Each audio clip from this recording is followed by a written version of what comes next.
First introduced to Britain as a gift from the East India Company to King Charles II in 1664. This amber liquid has inspired pioneers, built nations, had its value compared to gold, and has been the pastime for many. Today, the East India Company has a library over 140 teas, which I have curated. My name is Lalit Lenadara, and I am the tea master at the East India Company. My passion for tea started 35 years ago in Sri Lanka, where I learned from leaf to cup how to make perfect tea. My training was rigorous. I would wake up every morning at 4:30 to walk to the master, which was 3 miles away.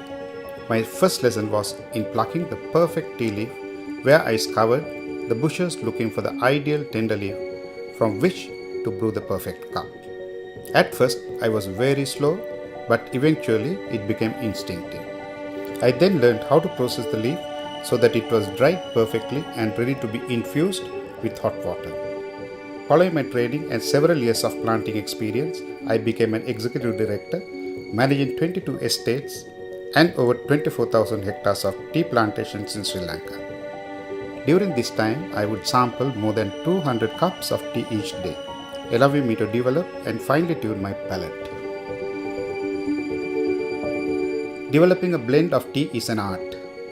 In the last few years, people have become more curious about tea, exploring the variety of tea and tea blends that exist. At the East India Company, we try as many variations as possible, ensuring that blends have the right flavor balance and that the profile is as unique as possible. We work closely with plantations, developing their plucking methods, withering and rolling techniques, and by understanding ambient weather conditions. By working directly with those growing our tea, we are able to ensure that we develop the finest quality products. It is such a joy to take people on a tea journey from leaf to cup. Today, I taste tea from all over the world. The East India Company has broadened my palate in the most unbelievable way. Tea really has bewitched my life.